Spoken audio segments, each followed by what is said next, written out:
You know, a lot of different people believe in a lot of different things, and that's why we're here every Friday. If you believe in alternative facts or a conspiracy or what others might call pseudoscience or even a religion, we want to talk to you about why you believe it and examine the evidence that you provide us. So give us a call because the show is starting right now.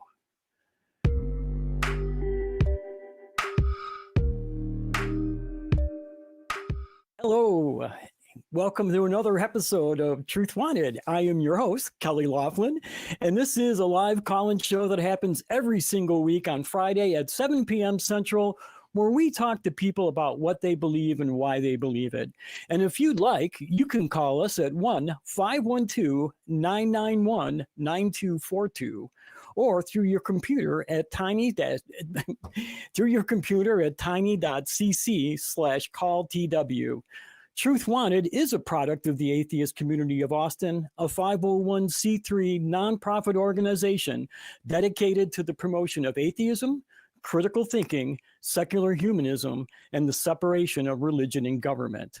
And every week we have a special guest on the show, and today is no different. And I want to introduce my special guest, Flabbergasted. How you doing, buddy? I'm doing great. I'm excited to be here. I'm excited to have you here. I really am. I've been looking forward to this all week, so I really have. Well, I'm glad. I'm glad we're both feeling better to do it too, because I know both of us were a little sick earlier in the week. So this is like a great way to end the week that hasn't been super hot for us. Before we get started, we always like to do last week's We Want the Truth question. And we usually bring up our backup host, and today's going to be no different than any other week. So I'd like to bring up Damien real quick, and he can take us through our questions of the week. Hello, gentlemen, and wow, I've suddenly appeared in between both of you. So good to see you, Jeremy, and good to see you, Kelley. Yeah, that's good. So, I'm happy to have you here. This is awesome. We could actually do an episode of nonprofits right now, couldn't we? We could. We could indeed, yes. Haven't we done that before? I feel like. Yeah, I feel like we have, yeah.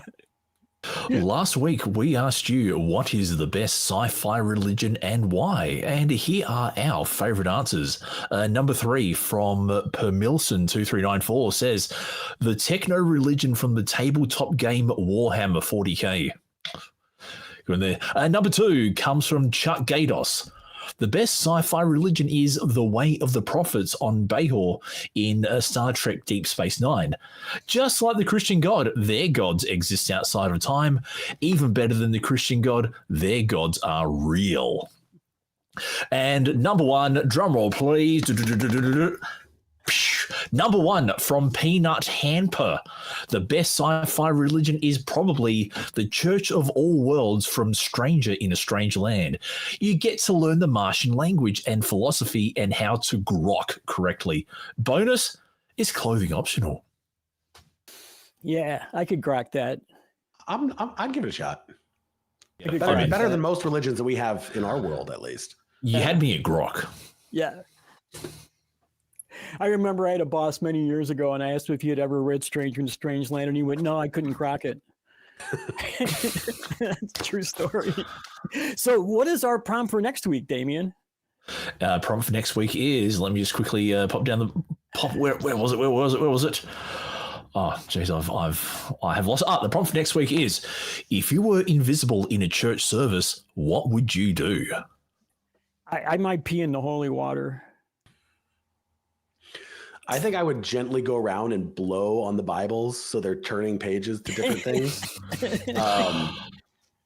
I would lift the pastor up and lift him in the air and carrying him around as if he was being carried off to the crucifixion, and maybe even crucify him. If I had a big hammer and some nails, I'd like to crucify it right there. It's hey, it's real, folks. You know, if that was a Catholic church, that guy might become a saint for you doing that. Pick wisely who you're picking up in that case. Okay, fine. I'll research my priests and pastors before I. Yeah.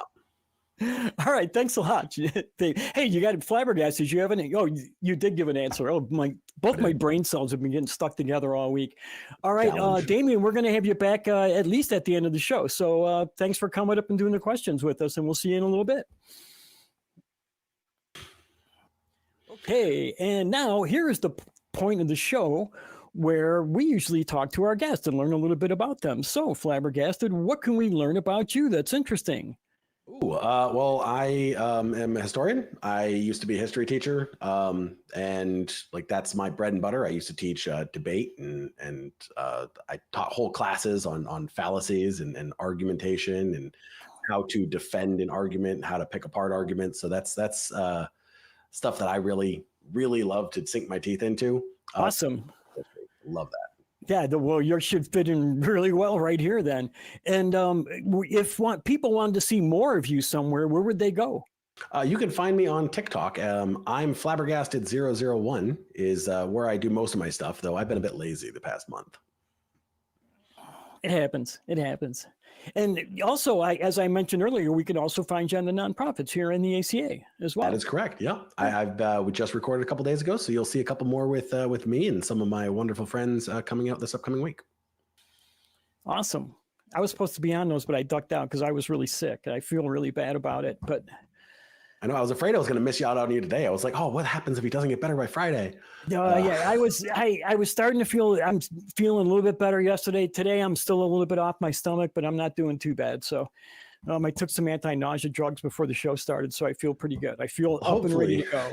Hopefully no one comes in with anything that makes us nauseous on their merits, right? Yeah. So you mentioned you are a history buff. You loved history and taught history. What's your favorite part of history, or point in history, is what I guess I should say. So when I was still in university, I wrote my thesis on the rise of Japanese ultranationalism prior to World War II.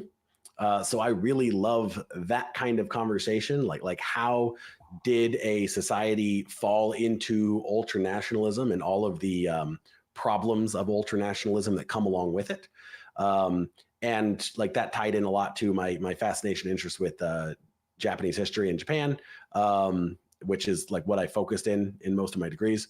And so, yeah, that's probably one of my favorite things. It's a really good case study to look at because they didn't have a lot of history in the same way that like Western societies did.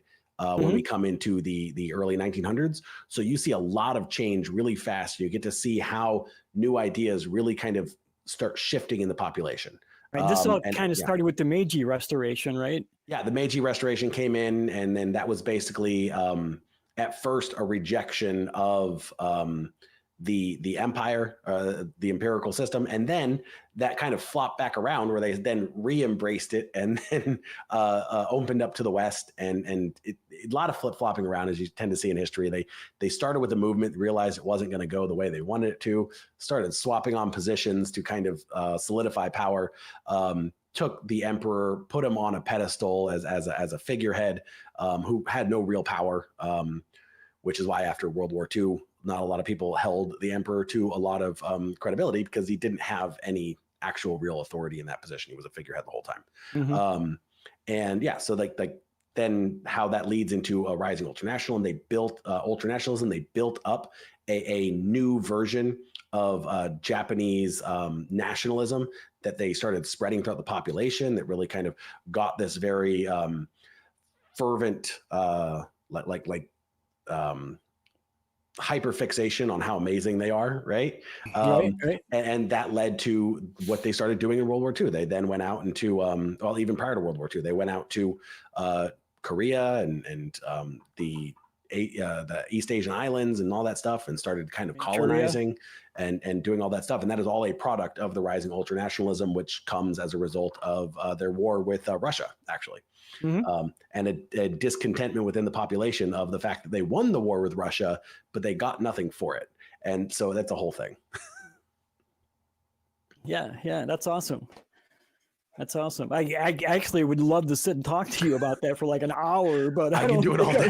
I don't think our viewers would go for it because that sounds awesome to me. Yeah, I'm trying to like consolidate the information and not just go off on for hours just rambling about the different things about this, because I was always amazed at how fast they industrialized their society to catch up with the West. You know, that was just so amazing to me that they were able to do so much so quickly.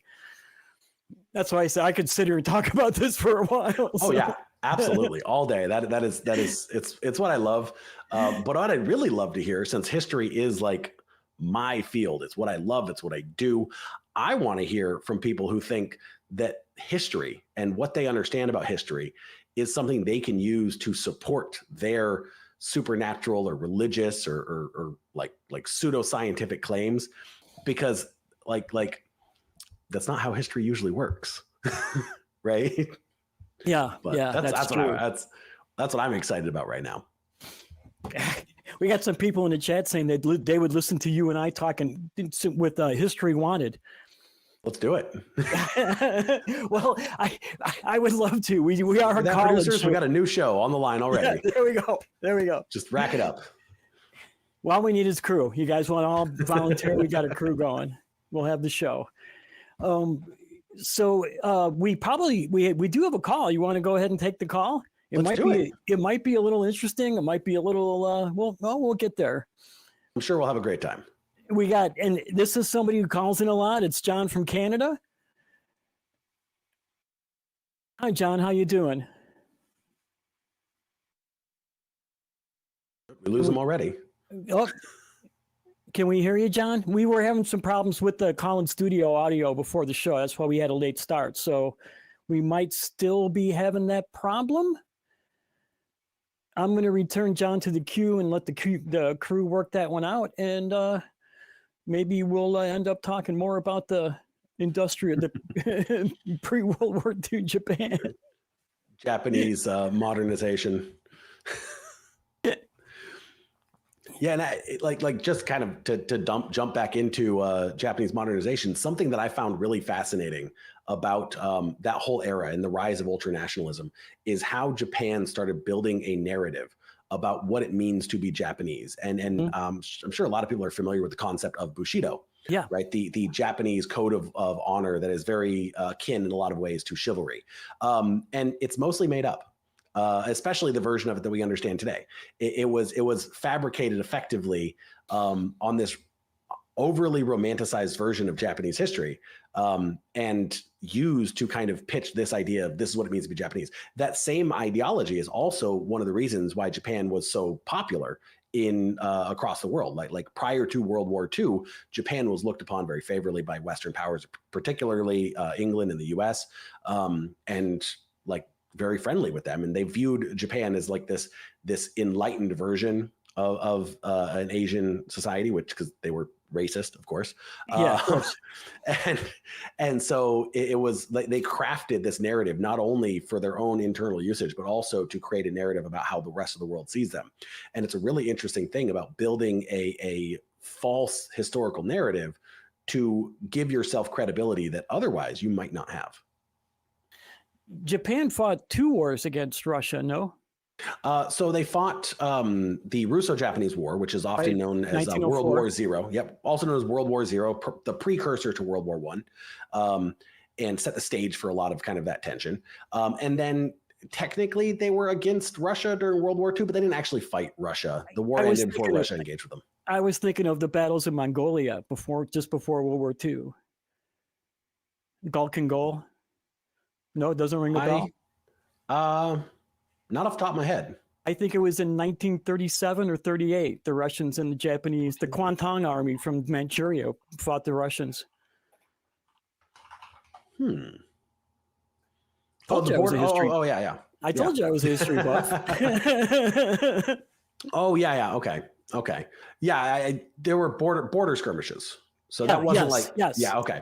Well, you said war, so I was like, oh yeah, it was. There was a really big tank battle, Gulk and Gol. It was actually the biggest tank battle in history up until the time that it happened, and it really, it actually showed the superiority of Russian tanks that were totally inferior just a few years later. So yeah.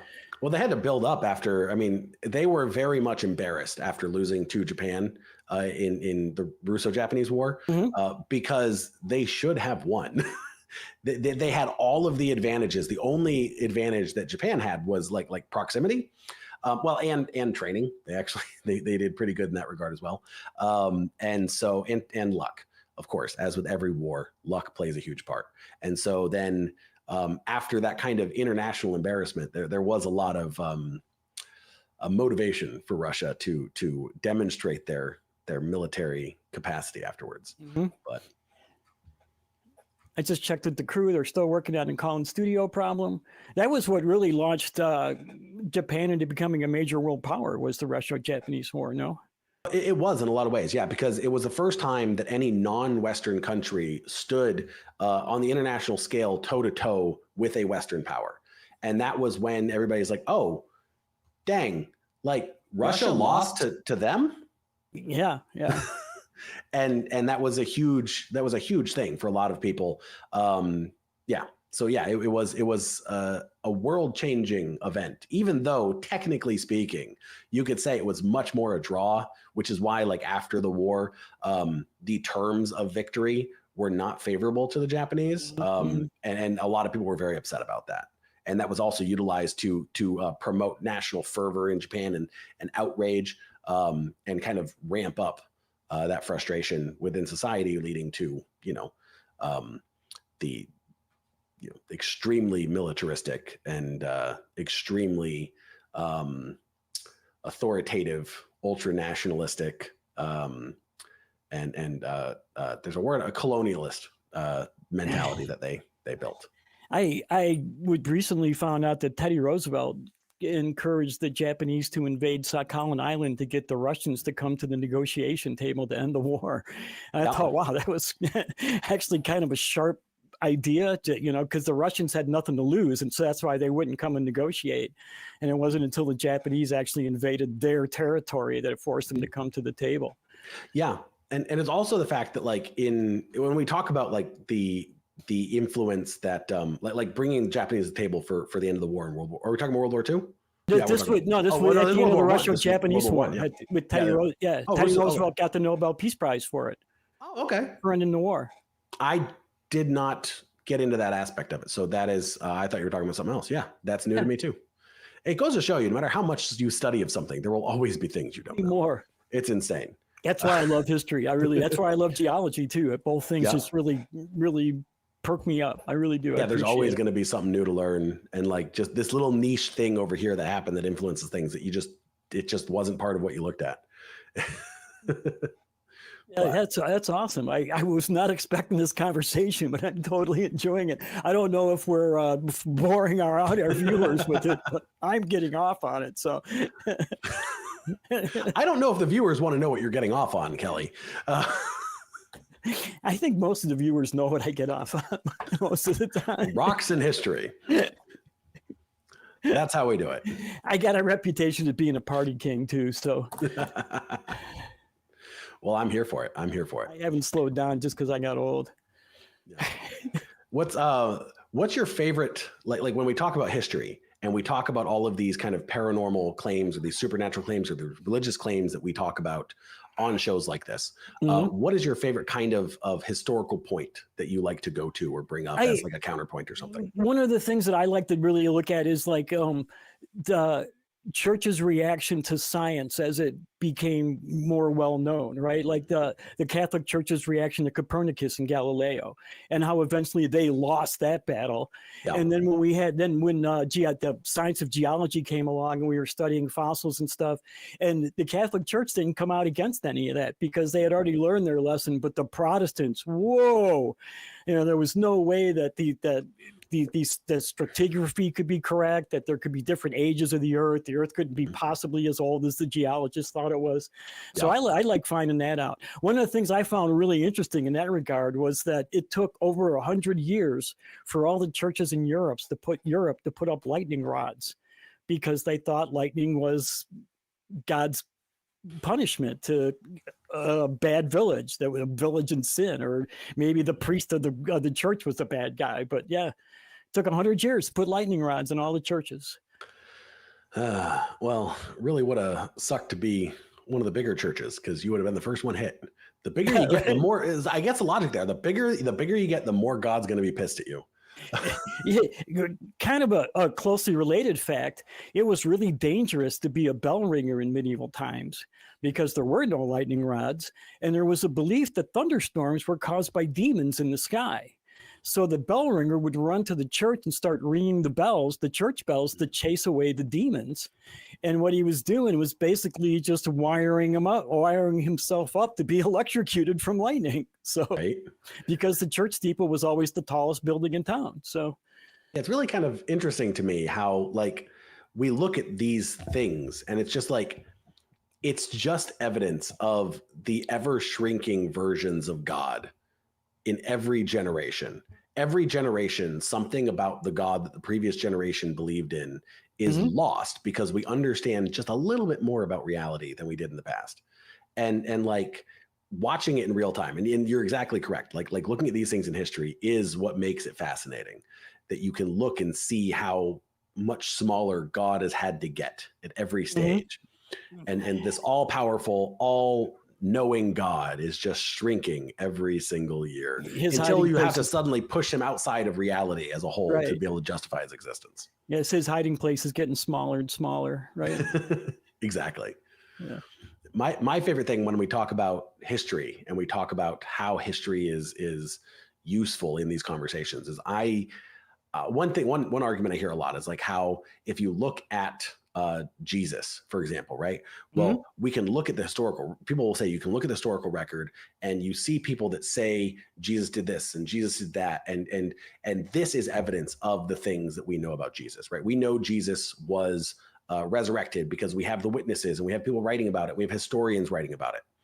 But we don't even in history take that confident of a statement on things that aren't supernatural claims. And my favorite example about this, going back into my knowledge of Japanese history, the other thing I stuck in on was Miyamoto Musashi. Are you familiar with Miyamoto Musashi? No. Miyamoto Musashi I know that there was a battleship named after him. Yeah, the Musashi, absolutely. Miyamoto Musashi was effectively a samurai.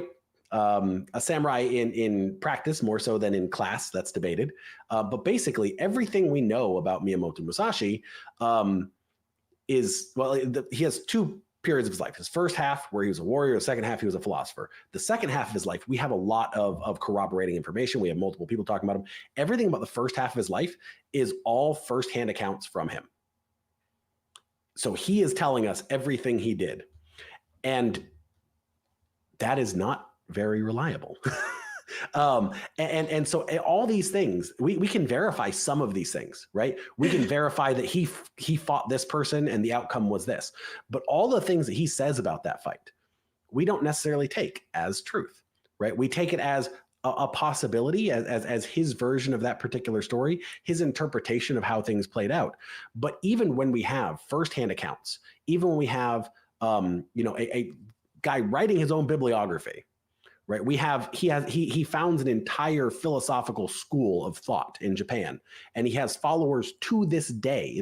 We can trace back his philosophical teachings through generations, all the way back to his death, of people who actually spoke with him.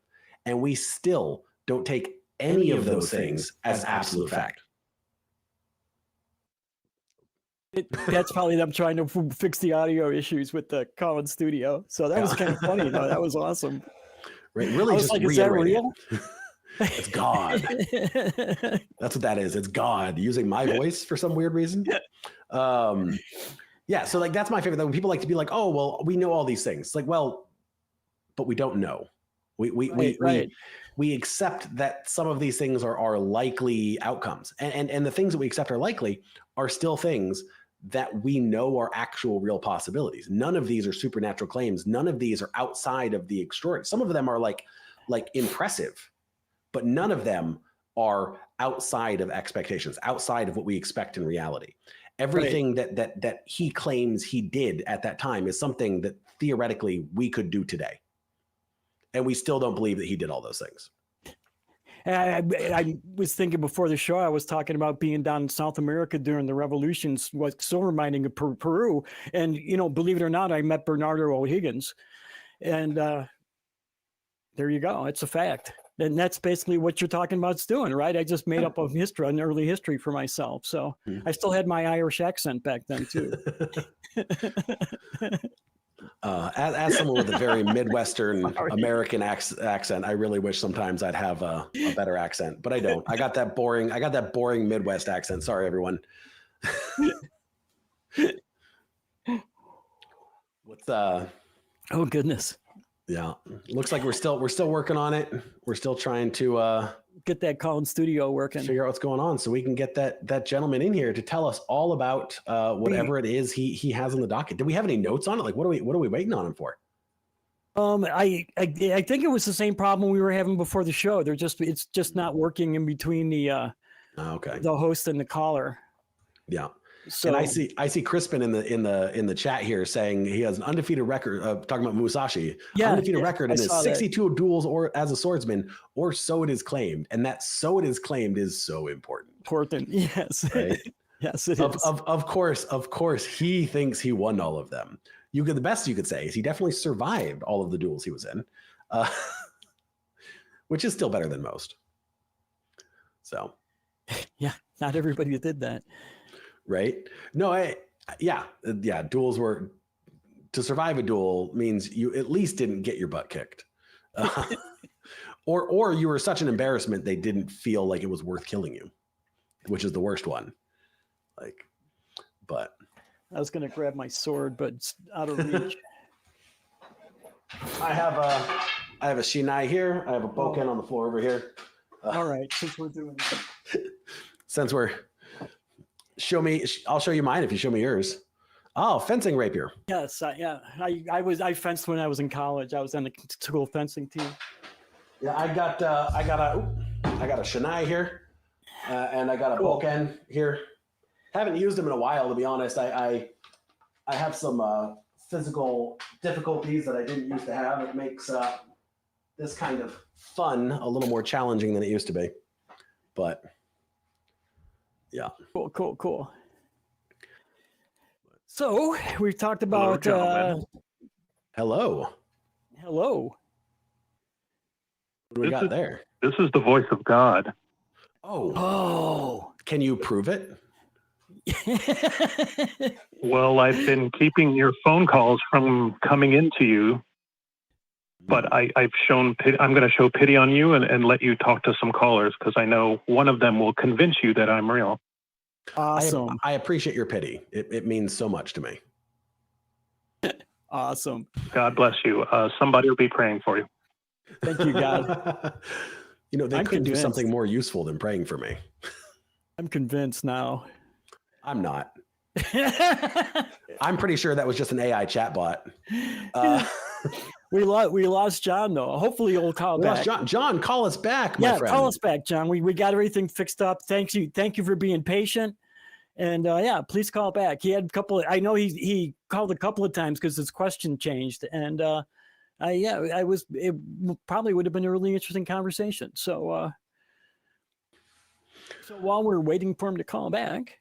Yeah. I'm curious if anyone else out there has an interesting thing they'd like to bring to us. Like what supernatural claims, what religious claims, what pseudoscientific claims do you think we should accept? Right, what do you got? Yeah, that's a good one. Make me learn something new today. I love learning new things. There's all kinds of weird supernatural things out there. The whole spiritualist movement that started in like the 1860s or so, that was a weird thing to me too. So yeah. My personal pet peeve is astrology. Like come tell me why I should care if you're a Sagittarius. Yeah. Like I love being wrong. I genuinely mean that. I love being wrong. Come prove me wrong. Come make me learn something new, because the only way to ever be right about everything is by being willing to accept when you're wrong about them. I used to totally believe in that stuff too. Totally.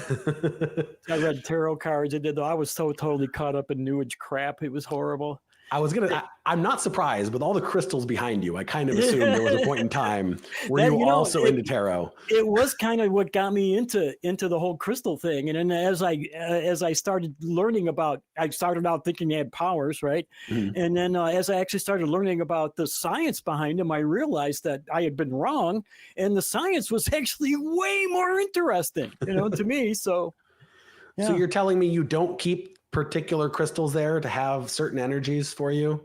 I have one, and it guards me from superstition. It guards you from superstition? Is that the quartz? Yeah. It's my Dan Rock. I when I was dating someone who was very much into that, into like crystal energy and all that stuff. Mm-hmm. And it was really hard to be overly critical because they were so cute. But they try and give me like rocks and be like, this has this energy. And it'd be like, cool. Yeah. But on a positive note, it seems like John John is is ready. All right, let's bring him on in. Hey, John, can you hear us this time? Can you guys hear me? Yeah, all right. Just fine. Yay. Thank you so much. Yay for the crew. So it says, John here, it says to me, was Kelley once a Christian? And if so, what changed his mind? I was raised Lutheran. I had a pretty rough childhood, John. I had a physically abusive stepfather. I'm not talking about spankings. I was really physically abused. And he was the one that made us go to church. And then when he was out of our life, when I was about 13, 14 years old, I stopped going to church. I never really liked going. I didn't feel like when I was a kid, it was fun, I was going to Sunday school and it was cool to meet all these cool other friends and play games and stuff. But as I was starting to get older, I started thinking, this doesn't make any sense to me. I wasn't completely out of it yet, but by the time I was 15, I had pretty much given it up as a belief. I kind of had a little bit of a relapse when I went into the service in 1977, but by the time I got back out of it, I was over it. So does that answer your question, John? I see. Yes, it does. But the quote of famous apologist, which I will not say his name, but the quote of famous apologist, he might say that in your situation with your stepfather, don't throw the baby out with the bathwater. Mm-hmm. Yeah. If I could say something, I have such a huge problem with the phrase of "don't throw the baby out with the bathwater," because what you're doing is you're telling me there's a baby in the bathwater, and there's not. Right? What that phrase is saying that there's something good in this that's worth holding on to when it comes to religion. And there is nothing in that bathtub, in that bathwater, that is being thrown out with it. And you're making people afraid of getting rid of these shackles, of this thing that is drowning them, because you're telling them there's something in there worth keeping. And I still have yet to find it. So I'm curious, what in your mind here, John, is the baby? Are you 100% certain that there's no baby? What I'm saying is I certainly have no evidence, no reason to believe there is a baby. Everything that people tell me is a good thing about religion that's worth holding on to is not a religious thing. It's nothing that I need to have religion for. And so no one is throwing the baby out with the bathwater. Everything that I have lost since I got rid of religion myself, because I also grew up very religious, was all of the dogma, all of the harmful beliefs, all of the authoritarian way of thinking, the top-down view on morality. And then everything I've gained has been all of the positive things that religions might have given me a little bit of, but I found them so much better and in so much healthier ways outside of religion. So that's why I'm asking, like, when you say the baby of the bathwater, what in your mind is the baby? What is a thing about religion that's worth holding on to here? Well, when I speak to lots of Christians, they say that it brought clarity to their lives, a purpose. It also gives them a sense of morality. It also got them out of a situation, like, for instance, many of them say that they were drinking, they were in debt or something. Right. Everything that you said there, you can get without religion, though, right? Pretty much everything. And John, I mentioned just earlier about having a physically abusive stepfather. I had CPTSD really bad, and I struggled throughout the first half of my adult life. I was drug addicted. I was an alcoholic. I was homeless half the time. I had a really bad problem. And one day I realized that I was never going to get better unless I made myself better. So I was able to get out of that without God, without any religion at all. So I don't know why anybody would need religion to be able to get out of that same situation. What it takes is enough fortitude and personal responsibility to get you out of that type of situation. You need to want to make yourself better.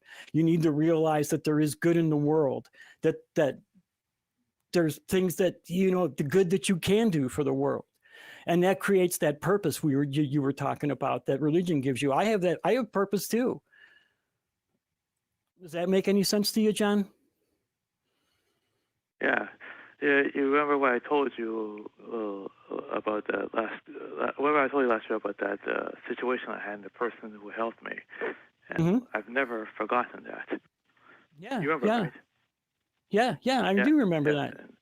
And I had people help me too. I didn't do, I can't say I did it all on my own. People did help me, especially like giving me a place to get my shit together, right? I mean, they gave me shelter. They gave me food when I didn't have any of either one of those things. They got me back on track, got me working again. And yeah, I mean, there was a lot of people that really, really helped me out in the early part of my life to really help me get to where I am today. And I can honestly say I still have CPTSD, but I've learned to control it better so that I can deal with it much, much better. Well, I'm sorry about what you went through with your stepfather, and I'm happy that you got better. I really am. Thanks, John. I have people say that to me, and other than the CPTSD,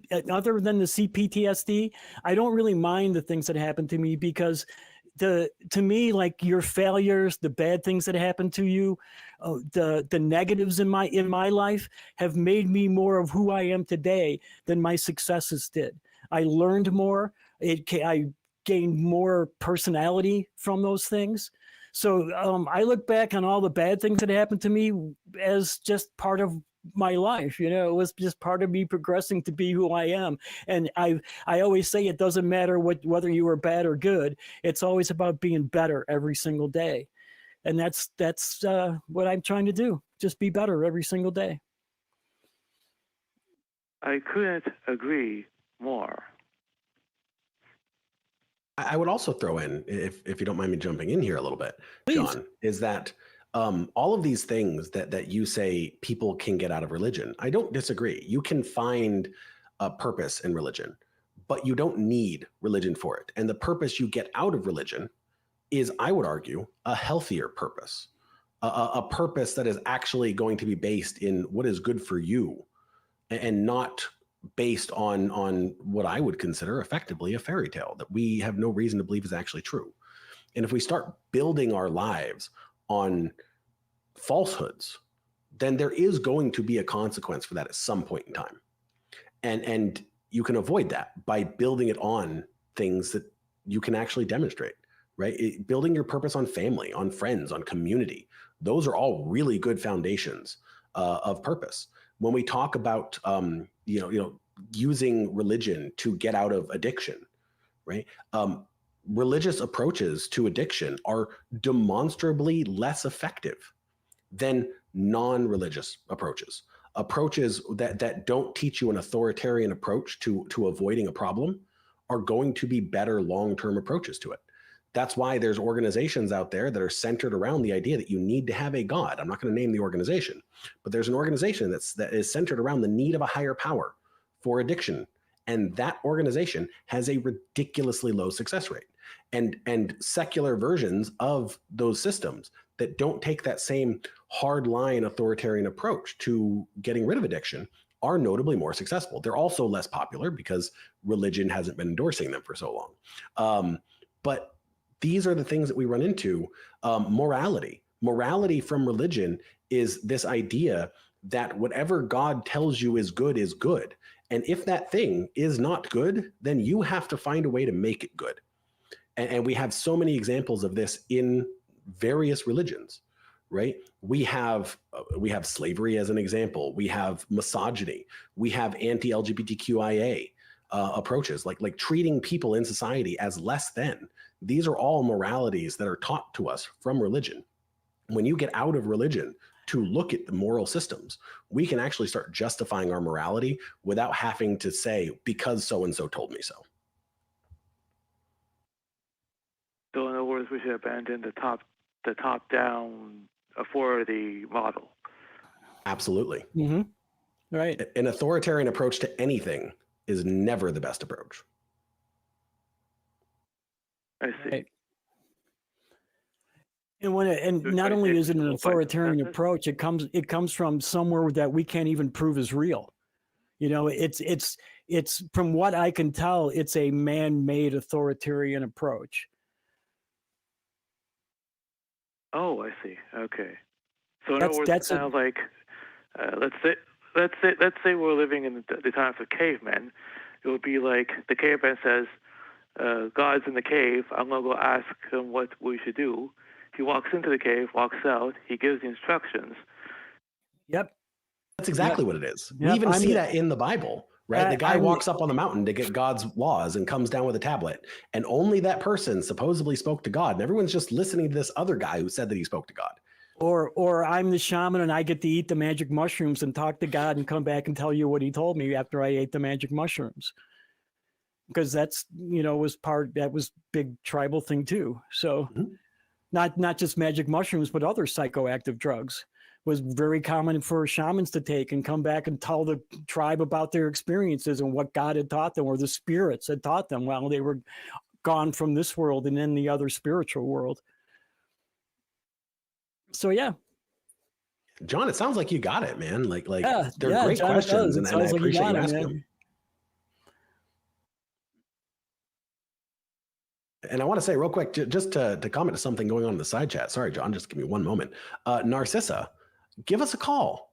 What do we got going on there? You're talking about we can find God in quantum physics. You're saying Kelley doesn't like you, so you don't want to call in? Well, I've never met you. Come talk to me. Come tell me why I should believe that. If you have proof, I want to see it.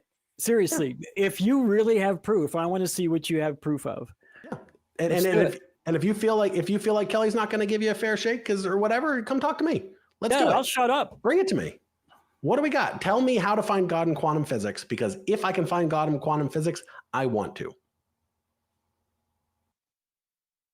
So sorry about that, John. That was going on in the side chat for a few minutes, and if they're so confident, they should call in, right? Faustino's talking about calling in too. Both of you should call on in. Yeah, I didn't see the other one. Who was the other one? Faustino. Yeah. Yeah. So we lost John. I don't know if he hung up or we just lost the connection, but he's gone. We have another caller in the queue. Yay. Georgi from Bulgaria, him.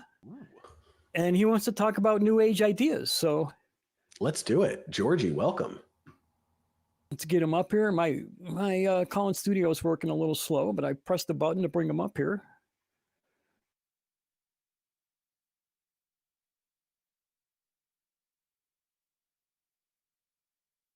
There we go. Hi, Georgi. Sorry about that. That was my bad, I think. I did something wrong. Hey, Georgi, welcome. Can you hear us, Georgi? Oh, no. Are we having problems again? Oh, no. I was like, oh, no. I thought we had this fixed. All right. I'm Georgi. For right now, I'm going to return you to the queue. I'm going to let the crew work it out. It only took them a couple of minutes last time. So please be patient. We'd love to talk to you. We really, really would. So since everybody's been listening to you and I talk, what do you think about bringing Damien back up and bringing him in on our conversation? Yeah. I thought that would be kind of a good idea. So we can, there you go. Hi, Damien. Hey, Damien. Long time no see. Whoa, I just magically appeared.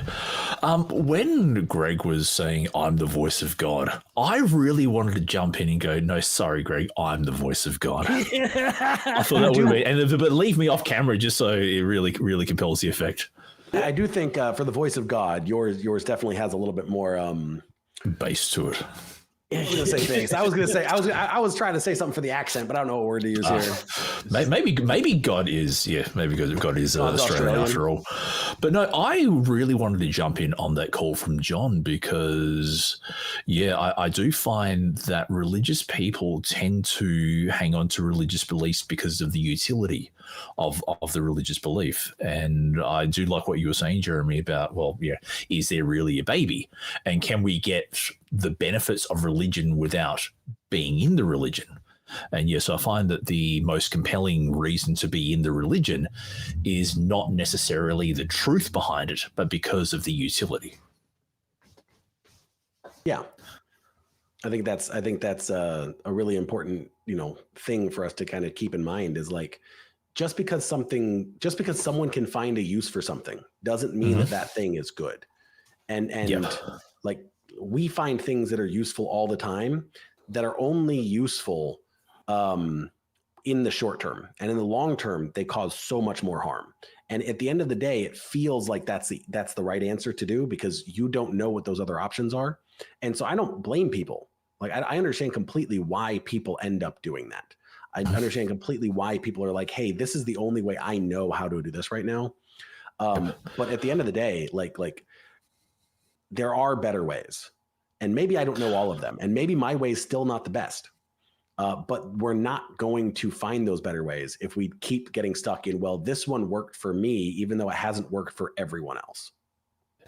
I think also is having that culture that allows us to openly and freely question without moral injunctions or moral, I can say, treating people who question as anathema, as opposed to people who are genuinely curious about something. I'm getting word that we got Georgi ready, and also word that they want to keep Damien up on the screen too. So Damien, hang out with us for this call. So yay, this will be praise fun. God. Sorry, praise gibbers. So we'll bring Georgi back up.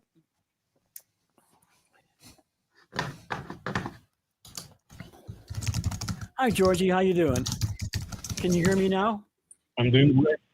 Awesome. Yes, I can hear you.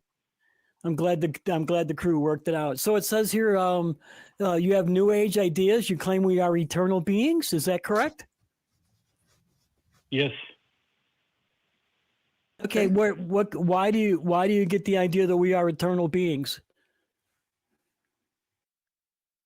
Because we want meaningful and joyful experiences, and I extrapolate that from spirit, from heaven, that we want to expand, we want to have new experiences, new desires.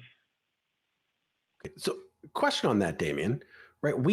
I agree. We want to have new experiences. We want to have new desires. We want all of these things. I am in full agreement with you on that. But does us wanting something make that thing true? Like, how does that equate to we want to be this, therefore we are this? How do you make that jump? Well, these kind of thought processes are called metaphysics. So if you imagine we are eternal beings, non-physical eternal beings, and for there to be eternity, there must be expansion, because it won't be eternity if there is no expansion. That what you basically just said was, if we imagine that this is true, then it's true. And I actually care about not imagining that it's true, but having a reason to think it's true. We can imagine all kinds of things as true that are not true, right? Georgie, if I could just quickly ask, what do you mean by expansion? I'd like to get your thoughts on that and what you actually... curious about that as well. Sorry, Kelley. Didn't mean to cut you off. No, you're good. No, one of us had to ask it, right? So yeah, what do you mean by? Can you define that expansion for us? Meaningful experiences, new desires, the opportunity to be ourselves, our true selves. If we're eternal, why is it that we don't remember all these things that happen to us through eternity, and we only remember this life, do you think? That's a very good point. And I would say in my responses that we are getting out of our own way so we can have new desires, or at least have the experience of new desires. Georgie, could I ask, do you believe in reincarnation? I don't believe in time. So Don't no. believe in That time. didn't really answer the question, though. Do you believe in reincarnation? How old are you, Georgie? 27. Okay. Do you How- believe If you're you don't 20? believe in, But do you believe you're 27? I don't feel like it, but yeah. So then you do believe in time, at least in that regard, right? In my point of view, every moment is eternal, and we're creating it as we go. So Damien or Georgie, the one thing I want to really ask here, right? Like you're telling us what you believe, right? You're telling us you believe that we experience all moments for eternity, that their time is an illusion at best, right? You're telling us that we are eternal beings. How do we know this to be true? How do you know this to be true? Well, a good exercise, mental exercise that you can do is ask yourself, what would you be doing if you had infinite awareness and are an eternal being? Okay. So if I ask myself that question, then I will come to the conclusion that we are? Most possibly. Okay. And so if I ask myself that question and I come to the conclusion that we aren't, then how do we tell the difference between my conclusion and your conclusion? Well, you see, spirit is not what we are looking for. We are looking for new things.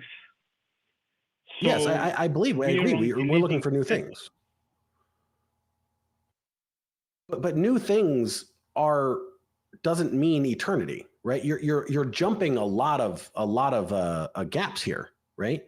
You're going from I can imagine this thing, I can ask myself this question, I can see this as maybe a possibility, therefore it's true, and that's what it sounds to me like what you're saying. Am I misunderstanding you here, Georgie?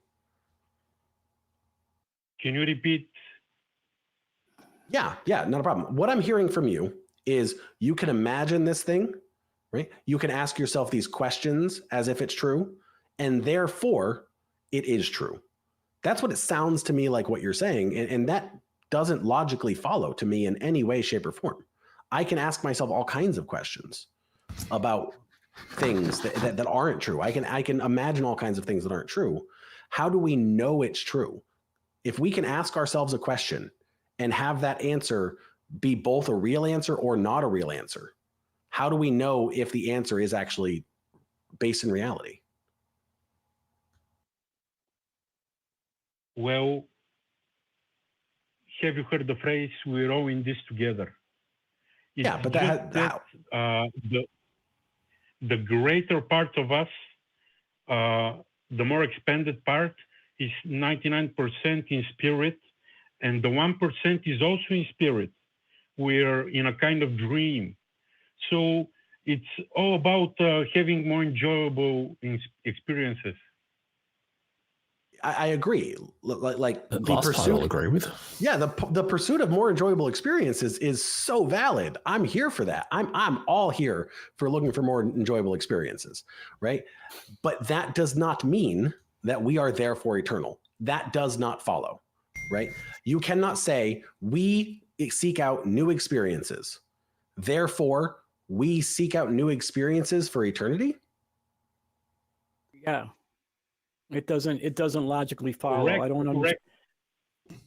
Yeah, No, but that wasn't me agreeing with you. Right. That was us trying to figure out was a what you're critique. saying. And now the idea is, how does what you think, right? That we want more experiences plus what equals eternity? Because just wanting to do things doesn't equal eternity in and of itself. There's got to be something else as part of that equation. So show us your work, as any good math teacher would ask. I learned that from Scott Dickey. Show us the work. Wanting experiences plus what equals eternity? Well, so, excuse me a moment. Existence is not subject to time. Time is a concept within existence, and time does not exist. We're creating it. So existence cannot become non-existence by definition, by their quality. Hang on, sorry. You said that we create time, but you also said you don't believe in time.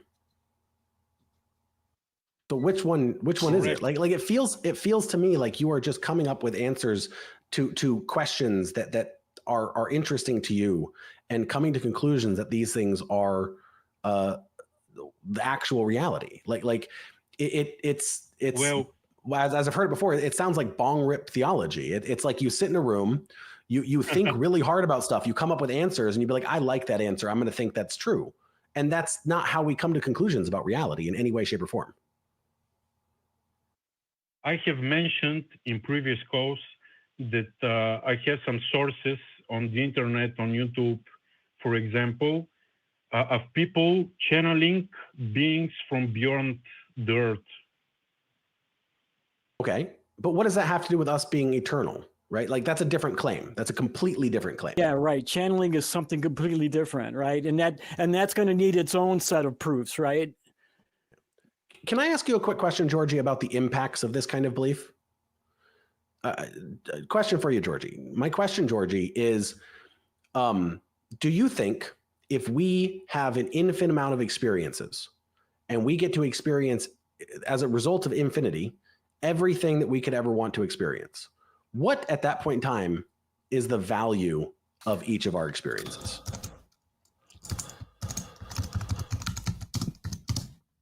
The value? Yeah, if we have an infinite amount of experiences, and as a result, we will get to experience everything we ever want to experience, or even things we don't want to experience, what is the value of those experiences? Do you think that these experiences have value if we get as many of them as we want? Well, you see, existence is something like a trinity. There's positive energy, negative energy. Georgi, I apologize. Neutral. I apologize, Georgi. That's not an answer to the question I asked, right? That is completely tangential to what I asked you. I asked you, if we have an infinite amount of experiences, do you think that those experiences have value? What I'm saying is that everything is neutral when we imbue meaning in it. Okay, so then if everything is neutral, you're saying that there is not value in them, there is no inherent value? This is where the part about the meaningful experiences comes in. We're creating it as we go. So it's like, we want to have fun. We want to experience our infinite eternal nature from a new point of view. And physical reality provides that. But if we're spirit, then what is physical reality? Where does the delineation occur between the physical material and spirit? Actually, this leads to the next question I wanted to ask. What do you mean by spirit? The greater part of us is in spirit, but we as physical beings are also in spirit. Wait, please. The greater part of us does not in any way explain or be an answer to that question. That just was an answer what very nebulous answer that could have meant anything. The greater part of us. I get that you fervently believe what you believe, Georgi, but yeah, as Kelley said, it's I'm trying to imagine what you mean by the greater part of us. And there's something you said before that, like, if we imagine like ourselves as infinite beings and able to know and understand every concept, how do I, as a person who lives in a country, in one country and speaks a couple of languages on one planet, how am I supposed to understand everything given I'm so finite?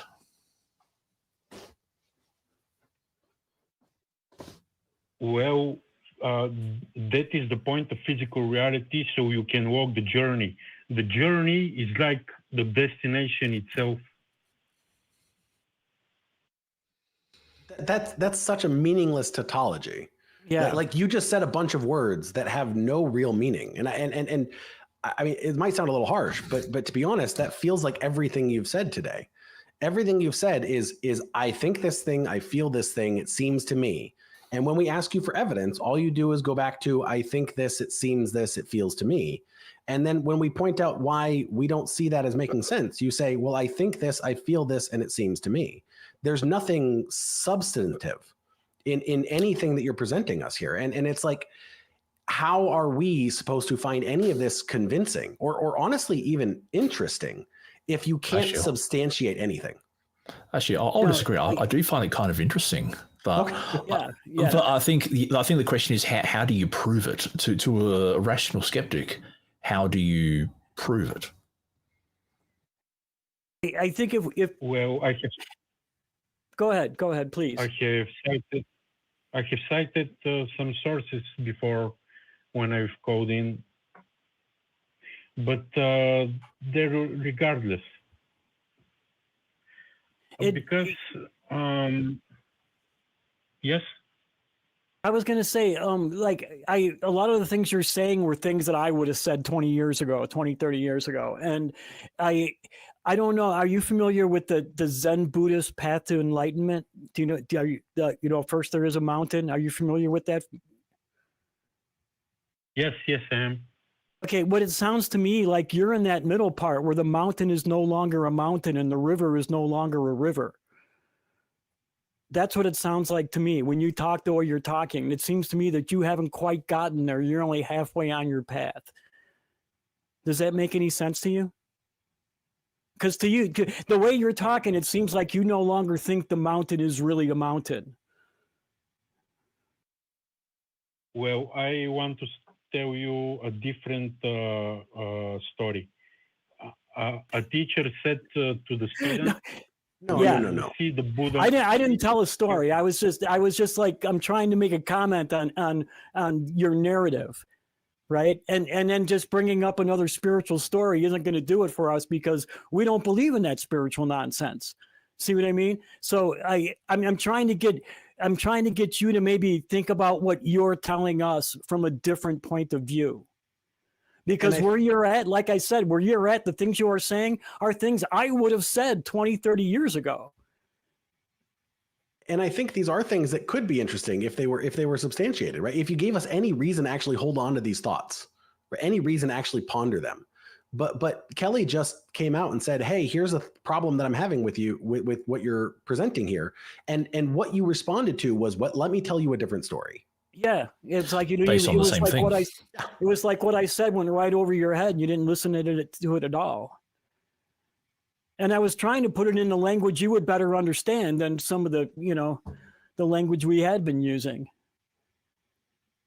But the fact that we're eternal, and each moment is a parallel. No! Stop! That we are eternal has not been an established fact. You can't say the fact that we are eternal because that is not an established fact yet. That's kind of assuming the thing that you want to prove. Yeah, right, exactly. I'm talking about Zeno's paradox, where the arrow goes and has infinite amount of distances to cross.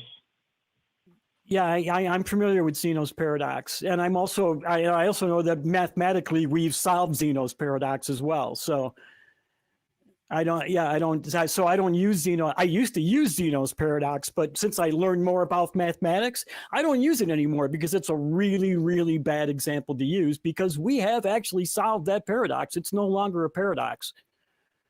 And if you don't know about that, you should go look it up.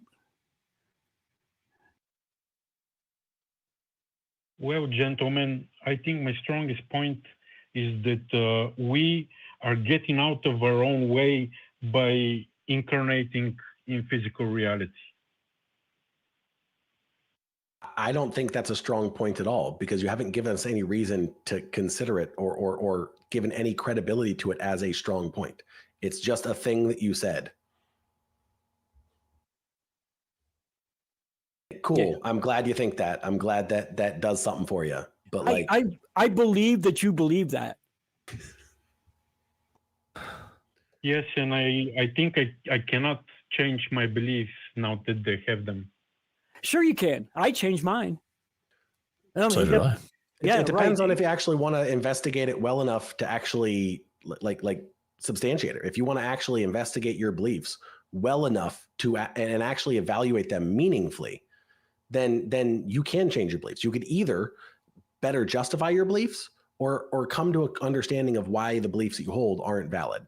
If you don't want to change your beliefs, if you don't care about if what you believe is true, and if you don't care about actually being able to support the things that you say, then then you can't change your beliefs, and then no one's going to be able to do anything about that. But that's gonna be the choice. The choice isn't going to be about if you can change your beliefs. It's going to be if you want to actually do the work to substantiate the things that you say.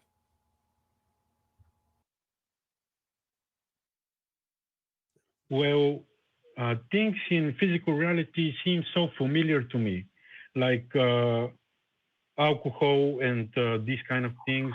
It's like you before you try them, after you try them, it's like, oh yes, now I remember.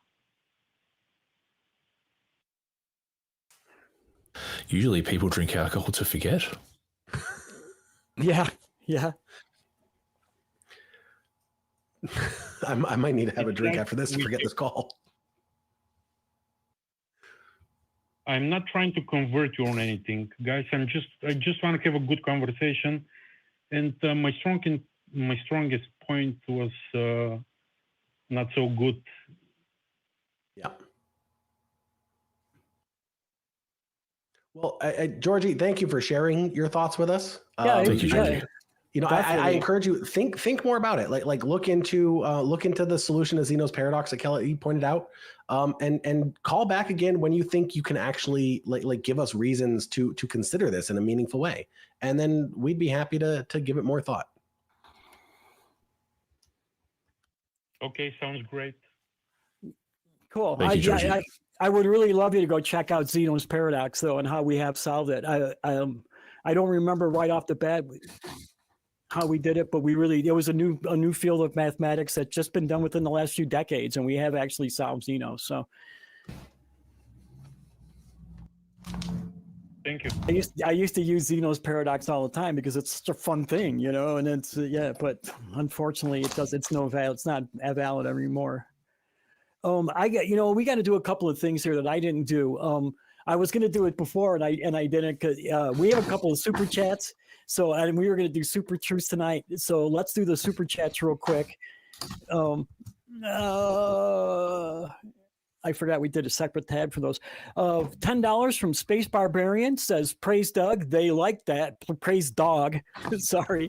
They like that. And, for a trivia for super truth, I got a good one to go with praise dog. During World War II, a Great Dane named Juliana was awarded the Blue Cross Medal for extinguishing an incendiary bomb by peeing on it. So there you go. And our second super chat was from Crispin Slit. Thanks, Crispin. And it's £1. I think a pound is funny money. I'm not sure. But there's no message. Thanks, Crispin, for that. Flabber, I'll do it. I was going to ask you. Yeah, I got a super fact for that. The first ever novel written in Japanese history was written by a woman. Oh, in that's the cool. Japanese Golden Era. That's cool. And one other thing I forgot to do, we normally do during, pretty close to the beginning of the show, and that's do a shout out to the patron of the week. And I want to do that right now. And I'm going to shout out to, I'm going to get to here where we got Lauren Z. Shout out to Lauren Z for being our patron of the week. Thank you so much, Lauren. And thank you to everybody else that helps that donates to the show and helps keep this going. We don't make any money from this. We're all volunteers, and it just keeps making the show better and keep it coming to you. So thank you very, very much. Lauren Z, you're awesome. And so are all the rest of you people. And you can donate by going to tiny.cc/Patreon TW. So thank you all very, very much. I almost told we got so wrapped up in talking about Japan, and I totally forgot. Sorry, my bad. Picture though. No, that was my bad. I'm supposed to be the main host here, so that was my bad. You're right. Yeah, you're supposed to be the responsible one. I get away with everything. If I could just quickly pause, I listened to Georgie just then. Basically, his argument of I think his argument was essentially if you can imagine it, therefore it's real, and that does sound a lot like the presuppositional Christian apologist argument. You have to have a concept of God to reject, therefore God is real. And it's like, well, just because I can imagine it doesn't mean like I can imagine a race of 7 foot tall bipedal aliens that come to Earth to hunt every 20 something years. That doesn't mean they're real. You know? I'm pretty sure they have a movie about that actually, so it might be. Oh, really? Oh, I better check it out. All right, we have one more caller. I'm a little hesitant to take it because of personal things, but we'll go ahead and take him. I might just sit back and let you two guys. Yeah. I might just let you guys sit back and handle it. It's Sarah, him from Indonesia. Says God is real and has argument for God's existence. So hi, Sarah. What argument do you have? Sarah. Hi. So I was the person on the chat saying that I have proof for God, and you guys called me out on it and said I should call in, so I did. And, Thanks for calling. Well, I know this is not the atheist experience, the XP, but if I remember correctly, the premise is still the same, which is what do I believe as the caller and why. And I believe in God now. I mean, I'm still kind of on the fence about it, but compared to last year per se, I think I'm closer towards believing in God now than I was back then. And I was actually born and raised as I was not born as a theist. I was raised as a theist because of where I live. But as a kid and growing up in school, and I've always been taught this concept of God, that he's kind of like this, like what a painter is to a painting. Like when you have those two, that they cannot be the same thing at once. The painter can produce a nice painting and all, but the painter can never be that painting, right? So in a moment you'll see where I'm going with this. And that kind of what brought me to deconstructing in the first place. I thought it was silly, and since we have no empirical evidence of this God particle or God entity existing anywhere, we have not tested, we have not detected its presence anywhere in science. So I thought. Whoa. Oh, Did we lose Sarah there? Oh dear. Hello? Yeah, hello. Yeah, we got you. Okay. We just lost you for a second, but we got you back. I'm sorry about that. A friend of mine actually told me about this Hindu concept of God. I believe it was the Vedanta school of thought. I'm not sure how to pronounce it, but basically, this conception of God is more of it lays out what God actually is, as opposed to be what he says, the oversimplification that is the Western monotheistic God that we've all been taught, that guy who painted a nice painting in a way. So in this school of thought, God is more akin to what air is to sound. So when you have a sound, when you have music, that sound or that music is one and the same with that air. So they're not separate things. Like the painter is the repainting; they're the same thing. Air is what makes music, and well, it's the vibrations moving through the air that make the music. Correct? It's not. They are two different things. Music and air are not the same thing. They are two completely different things. Music is air's reaction to a physical thing. Yeah, but what I'm saying is that you can you can still say that sound is made out of music. Music is made out of air, and sound. I just explained to you that it's not. It's made from vibration. It's made from the air being moved. It's not. It's made from something outside the air that's causing the air to respond. So yeah, it needs the air for that to exist, right? If the air was it just needs the air to carry it. It doesn't. It just needs the air to carry it. That's all. That's the only thing it needs the air for. So it's a difference between being made out of and being reliant on, right? Yes. Right, Sarah? So without molecules for the vibrations to move through, then we wouldn't hear sound. That's why there's no sound in space, right? Well, I mean, not much sound anyways, right? You get the less air, the less sound. But that's different than being made out of air, which is the claim that you were making. Okay. Or at least the comparison you were making, to be fair. The comparison you were making. Yeah, maybe that was not such a good comparison, but I guess the point I was trying to make here is that, using that comparison, is that, this perceivable world, as I said on the chat, the existence of God can be attested through the existence of this perceivable reality. And the reason why I think that way is because the material reality, the physical world as we know it, it's reliant on this God's existence, because God, according to the in the Eastern concept, that Hindu concept I mentioned, is it's basically much less this guy who made something, but more like the ground of all reality. So I think it helps to clear up some conceptions that an atheist might have when they try to debunk God, and when they try to find God, proof for God, why they're not finding it until now. Well, it's because we're looking in the wrong place. God is not out there. It's not a particle floating in the sky or in space, but rather God is within everything that exists, because but Sarah, I am experiencing everything that exists around me, right? I'm doing that right now. Right now, even as we speak, I am experiencing everything around me, and I don't see God, or I don't see any reason for God to be a part of what I am experiencing here. So I'm trying to figure out, and I'm going to go back to what I did with our previous caller. Let's put this into a math equation, right? My experience plus what equals God. What's the what there?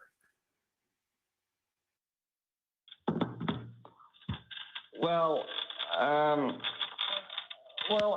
here's the thing. In my thinking,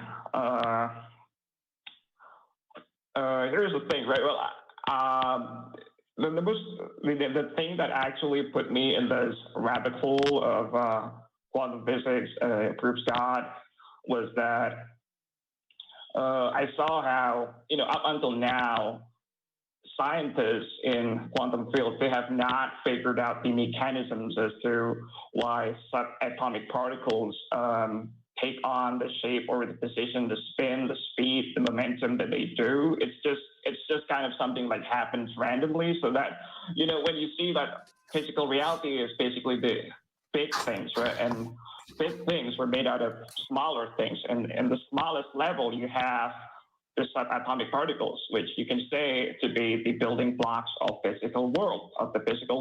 It doesn't go any smaller than that. And on the smallest scale, they behave almost in a non-deterministic pattern, like they just take on whatever they want. I mean, there is no equation that explains why they took the shape or the speed, the position that they do. It's just that the equation that they use is actually more of a possibility rather than. Hey, Sarah, can I, as charitably as I can I sum up your argument as we don't understand it, therefore God? Is that essentially your argument? Is that because there are certain things we don't understand about the physical world, therefore there has to be a God? Is that the crux of your argument? Well, no, not really. I think it's actually the opposite of that. It's because we do understand that on the quantum level, things behave almost in this possibilities ways rather than a definite, rather than there being a definite mechanism for it.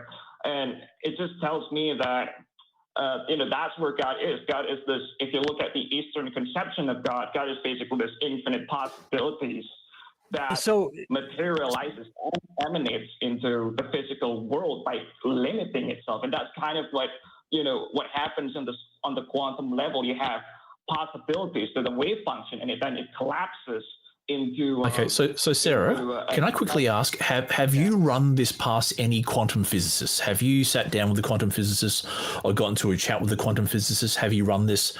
And if so, who, if you can tell us who was it and what did they say in response to your hypothesis? I don't think I need to because, well, to be really honest, if I have sat down with a quantum physicist, they're just going to give me their interpretation of it. And as far as I'm concerned, there is more than one quantum, more than one quantum physics interpretation out there. And I guess the most famous one, yeah, but Sarah, if you're basing your life and your identity on this, wouldn't you want the best possible interpretation? Wouldn't you want your beliefs to be, I suppose, challenged? And wouldn't you want to know that you're believing the right thing about this very complex topic? Because it just seems funny that quantum physics is a very, very, very specialized field, and yeah, here we are. This person, and I'm assuming that you don't have a relevant qualification in the field. Here's this person without a relevant qualification in the field, somehow able to say, not only do I have an understanding of quantum physics, but I'm telling you that it's God. That, to me, just on the face of it, seems very extraordinary. And if I can jump in here as well, I want to add something to this, right? Like you said that we understand quantum physics well enough for you to come to that conclusion, but then you followed up by saying that we don't have a singular or even a small number of interpretations of quantum physics. That means that we don't have a good enough understanding of quantum physics to come to those kind of conclusions by any stretch of the imagination. We don't have a variety of interpretations of the way gravity operates. We don't have a variety of interpretations about how math works as a language. We have some fringe levels of some of the more complex stuff that we still haven't quite figured out when it comes to gravity and physics and math. But the core ideas of these things are not up for debate. That is not true with quantum physics in the same way. There are some things that we think we understand and we're learning regularly if we're wrong or not about them, to the sense that like so much of quantum physics is up in the air. That's why you have such vast understandings, so many diverse different interpretations of what quantum physics is telling us. And if you can say that, oh, there's so many different interpretations of quantum physics that I don't even need to ask an expert what their interpretation is because it's just another interpretation, but we also understand it so well that it proves the thing that I'm talking about, you are not following, right? Those two things are mutually exclusive claims. Okay, yeah. What it seemed to me, and maybe I'm wrong, but the way you were explaining it when I asked about the what is the what there, it seemed to me like you were saying, well, there's all these different possibilities, but this one happened, so therefore God. And to me, it sounded like, hey, the concept of Schrodinger's cat, that's God. So I'm totally confused. No, but I would say that one of those quantum interpretations that exists happens to be the most popular. It's just the one thing that the majority of quantum physicists uses and actually believes in. And that's not me saying it. That's something that you can look up on Google. It's the Copenhagen interpretation, which is they don't even Niels Bohr. explain why. They don't even attempt to explain why the quantum world behaves that way. It's just that here is the math, here's the equation, the likelihood, the wave function equation, which works based on possibilities distribution rather than a solid cause and effect mechanism like you would see in biology or classical physics. And so I take that as kind of like a nod to the average guy to think that maybe that's just how it behaves. We don't really have any any way of making sense of it, because that's just the way it behaves. And that to me is very similar to what the Hindus if I thought could, about God. Sorry to interrupt, Sarah. I feel like if we let you go, if we let you keep going, we're just going to be here for an hour. And I appreciate you have a lot to say, and I'm not trying to be rude, but I do want to jump in on this, right?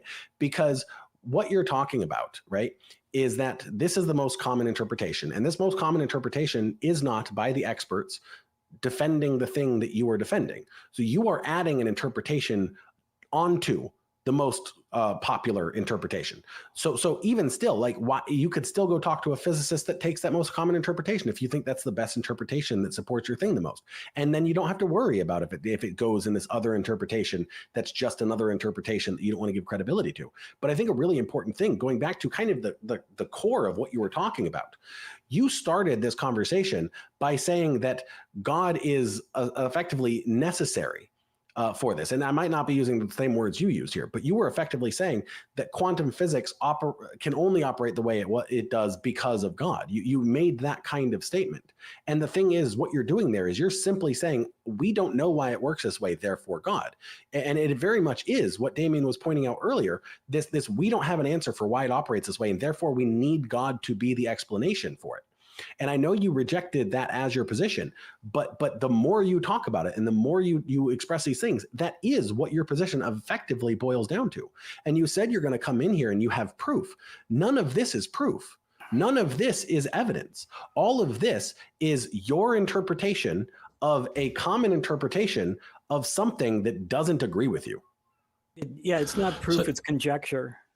Sorry, Damien. So Sarah, Is your God a philosophical concept or a material or a being with a personality that makes decisions? Yeah, my God is a philosophical God. That's kind of what I was getting at. My God is kind of this abstract conception of infinite possibilities. So it's more like minds. It's more like maths. The idea of maths, the idea of logic, and that's kind of what. God So why not just call it maths and logic, and nature? Why not just call it that? Why do we have to add this baggage onto it? Yeah, but if you think about it, logic and maths and things like that,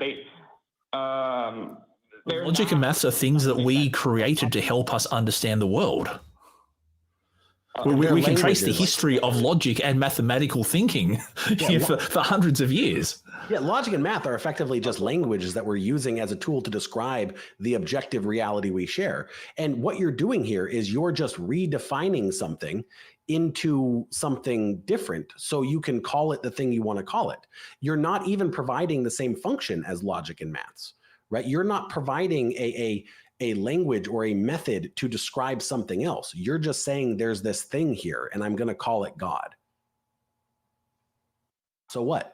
Okay, well, you said that logic and mathematics are simply tools, or it's kind of similar to how language, we use it as a tool to better our lives and whatnot, to understand. Absolutely. I beg to differ because the philosophical take on all of this, if you've read on Plato and a lot of the ancient Greek literature, they say that, logic, maths, geometry, things like that, they're not something that we make, that we made up to understand this world, but rather these. Well, why should we take their word at that? And the Romans believed Vulcan was in volcanoes. Yeah, and philosophy has come so far in the past 3,000 years, right? Like, why are we pointing back to ancient Greece philosophers as the philosophers of note in this particular conversation, right? Like that doesn't bring us value. Someone thought this thing once, therefore it's true, isn't a answer. It's not evidence, and that's not a reason to believe. Okay, well, if I circle back to what I said about quantum physics and how on the smaller scale things behave more like possibilities going into existence, materializing itself spontaneously, taking a finite properties for itself spontaneously out of just pure chance. Now you would see how that kind of That's what you just went right in a circle about what I said you were saying before, that the concept of Schrodinger's cat equals God. And that just doesn't work, man. Yeah. Or I don't, this thing is really complex, therefore God. Mm-hmm. At the end of the day, you're pointing to something that we don't know. You want to call it God because, and the thing is, I don't even understand why you want to do that. What value does calling this thing God bring us, unless you're going to say it has some sort of like quality to it that we usually think of when we talk about God? Like, does your God interact with us? Does your God care about who we have sex with? Like why should we care about you putting this label on it? Okay, well, using the label God kind of bring a baggage to it, but like I said, I'm not really subscribed, not religiously affiliated with any of the traditional Western monotheistic gods anymore, the God with human-like attributes. I don't believe in things like that. My God is more philosophical. Okay, I just call it God because, it does. So what purpose does it serve then? If your God is philosophical, what purpose does it actually serve? Except to fill the gaps of your knowledge. Or give you meaning in life. No, well, you can go that route, or I don't know yet, but there are, Hindu school of thought, Buddhist school of thought, where basically, knowing this fact that everything comes from God, material reality emanates from God, emanates from pure possibilities. It gives you a way to liberate your soul. And I'm sure that you've heard about the term. How does that liberate your soul? And explain to me first what a soul is. Okay, so your soul is basically your awareness, right? Your awareness. I mean, if you look at a rock, you just see, well, it's a rock. Or you look at So wait. If my soul is just awareness, why don't you say your awareness instead of your soul? Why are you using a different word? Because awareness makes it because I'm aware of things, and I don't have a soul. I'm just a physical thing. I don't understand what you mean by a soul, and I'm still aware of everything around me, as I told you before.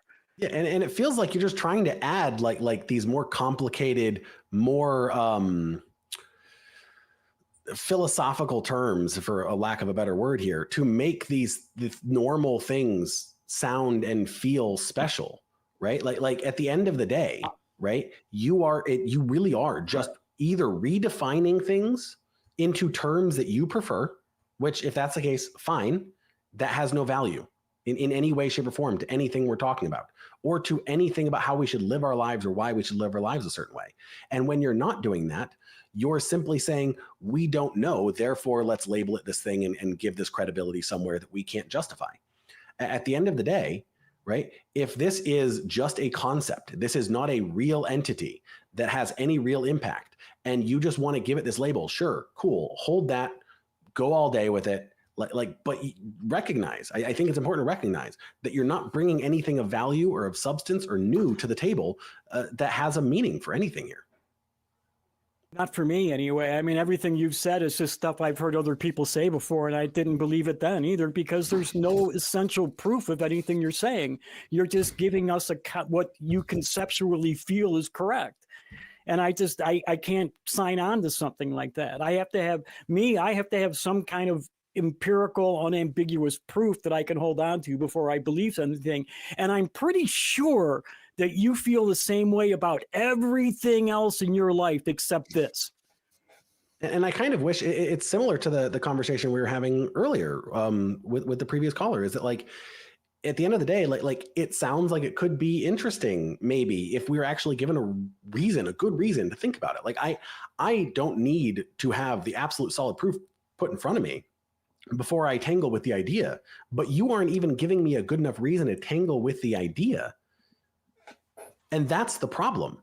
You're just saying things, you're just redefining things, and you're not giving anything substantive, useful, or valuable to hold on to and move forward with.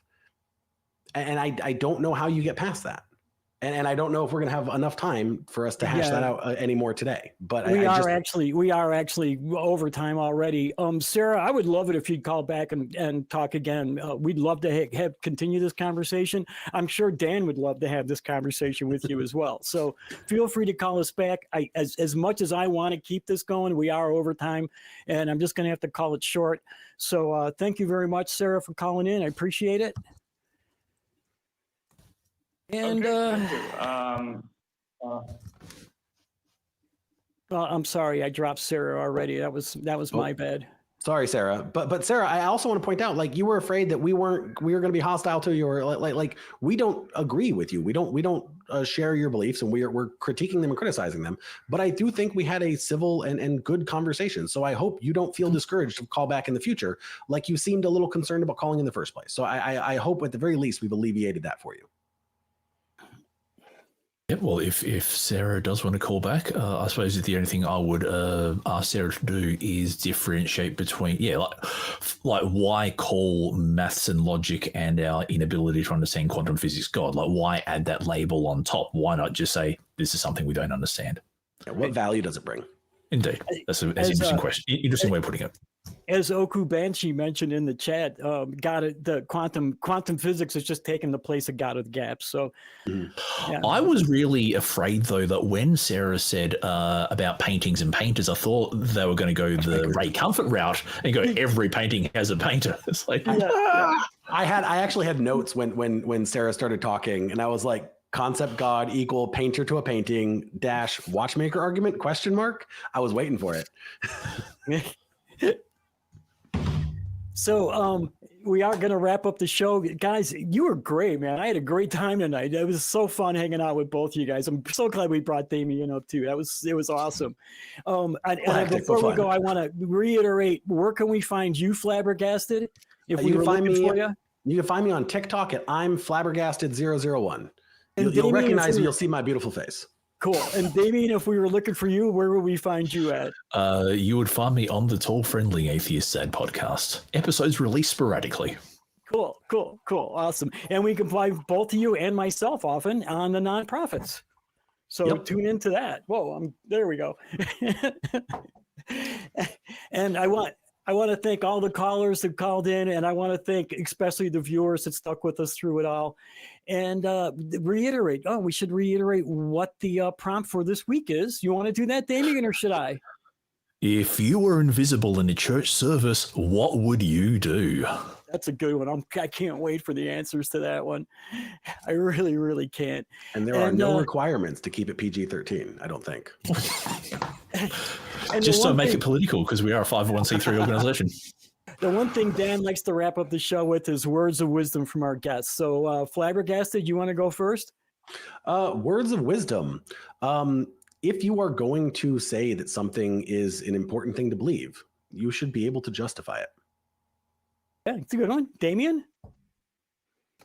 I learned today that spirit is the greater part of us, and yes. I'm about to have lunch. So maybe that's my stomach will be the greater part of me.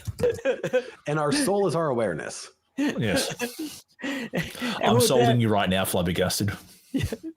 And with that, I want to encourage everybody to come back and join us again next Friday.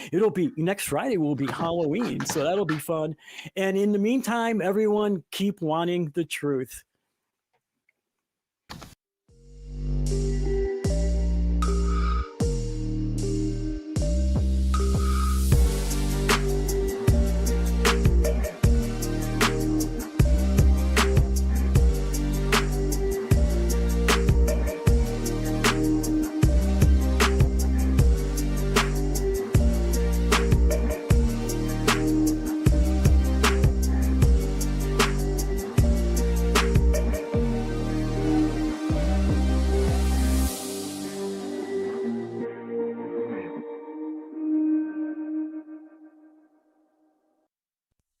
Watch the non-profits and join the hosts in the live chat. Visit tiny.cc/YTNP.